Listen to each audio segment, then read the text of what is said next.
Hi everyone, this is Bill, and welcome to our emerging channel, and thank you for joining us. Although we throw in some college football coverage, here on the channel, I mainly cover investing, both in residential real estate and in the stock market. I hope my previous experience in these areas can help you, and I hope to form a community here on the channel where we can help one another. Before we move forward, I would like to thank our new subscribers. I do appreciate it and hope to continue to offer you value. Today we are talking stock market investing. It has been a week of nervousness for traders, as for whatever reason, the market turned quite bearish and most of our portfolios experienced a significant haircut. Among the many items where one could place blame is a level of interest rates threatening to edge higher. If it costs more to borrow, it hampers growth companies with emerging balance sheets. While it's easy to excuse the carnage, I think it is a consensus that the market had run up significantly and was due for a breather, if not a time of retracement to digest the gains. As long as stability is gathered in reasonably short order, I consider such a downdraft a healthy part of a long-term bullish play. While many of the establishment talking heads, inclusive of the financial media, are trying to scare you, if you're a long-term investor and there has not been a fundamental change in the companies you consider worthy for investment, pullbacks like this can present favorable opportunities. Where can we find a roster of potentially worthy companies? As it turns out, one of my viewers, Ronnie, recently had a great question, inquiring about where I inform myself on a daily basis. This is a timely inquiry. For where do we look to find seemingly stable companies with sound balance sheets that are exhibiting leadership and could well be stocks to consider owning in this type of environment? While I have no affiliation, the source I utilize the most is investors.com. Back in the day, I used to love going through the data presented in their paper, Investors Business Daily, but now it is really an online where IBD can fully be examined. I really find their proprietary data outstanding. One of the features they have that I review on a weekly basis is the IBD Top 50. Investors.com describes the IBD 50 as follows. The IBD 50 is a weekly computer-generated watch list of market-leading growth stocks. We use earnings, sales, plus other basics in price action. Don't buy a stock solely on it being on the list. Scan charts for one's nearby points in price bases or at support areas like a 10-week moving average. Each stock in the IBD 50 has an accompanying chart presented with important data inclusive of a comment on the current technical analysis. Among the 50 stocks currently within the IBD 50, I hold shares in 4 of them: INMD, Dynatrace, Digital Turbine, and Tesla. Another stock I'm excited to have a position in, Marvell Technologies, was 37th last week but fell out this week. So let's take a brief look at these 4 stocks that I own. INMD is not a widely known stock, but the company has been a steady gainer over the prior year. IBD, which ranks INMD 5th in the IBD 50, describes the company as follows: an Israeli seller of radio frequency devices used in minimally and non-invasive cosmetic procedures for women's health, end quote. The company website describes the INMD technologies as follows. INMD connects physicians to the latest technologies that can optimize results for your patients and your business. Our non-invasive and minimally invasive technologies provide solutions for contouring, skin treatment, acne, hair removal, anti-aging, women's health and wellness, pigment, and vascular issues. With over 40 peer-reviewed clinical publications, INMD technologies are a proven investment that provides results, increased patient satisfaction, and practice productivity.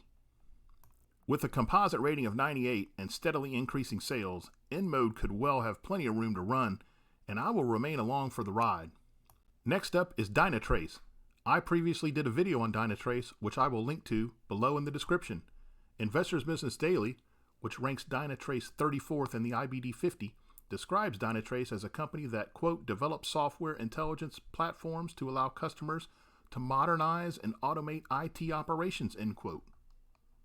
Dynatrace CEO John Van Siclen discusses the company. Dynatrace's all-in-one platform houses infrastructure monitoring, applications and microservices, application security, digital experience, business analytics, and cloud automation. This is a vast platform ecosystem which seeks to transform faster with automatic and intelligent observability. Dynatrace, with an IBD composite rating of 95, broke out above the $47.50 level on high volume, but has fallen back this week to just under $50. The past resistance level of $47.50 is now support, and given the exciting landscape before the company, I expect Dynatrace to continue to ascend, so I'm holding tight.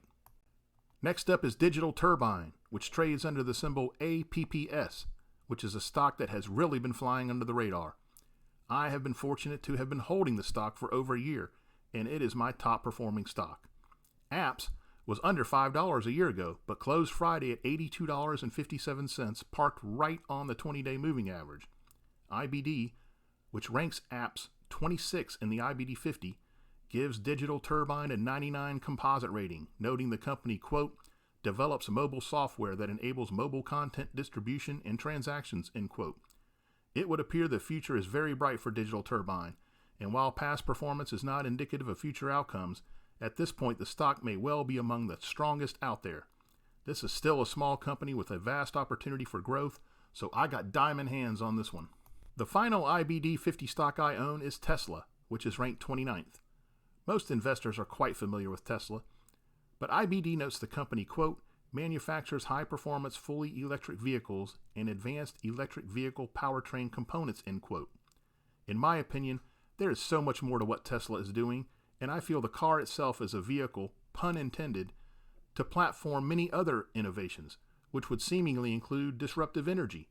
Famed investor Chamath Palihapitiya of Social Capital recently noted, quote, the various things Tesla is working on boggles the mind and will dramatically impact the way we live our lives moving forward, end quote.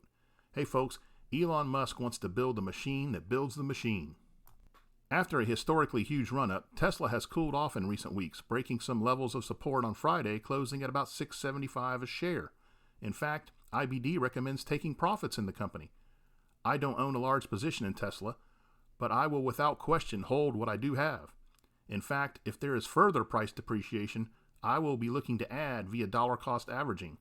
I find the 630 level particularly appealing. Now, technical analysis suggests that a retracement to about $500 is possible, and if that happens, I would aggressively be accumulating the stock. I am solid holding the 4 stocks that I own that are found within the IBD 50. I think the IBD 50 is a strong list of stocks that an investor could consider having as part of their portfolio. Certainly, there are hundreds of good sources for you to engage in doing your due diligence and evaluating stocks, but I do like the IBD 50. Now, folks, please be advised that I'm not a licensed financial advisor and I'm not recommending action on your part. I'm just informing you of my thoughts. Please do your own due diligence and find out if any of my thoughts and actions might benefit you. The landscape of my financial platform is no doubt different than yours, so what I may do may not be wise for you to do.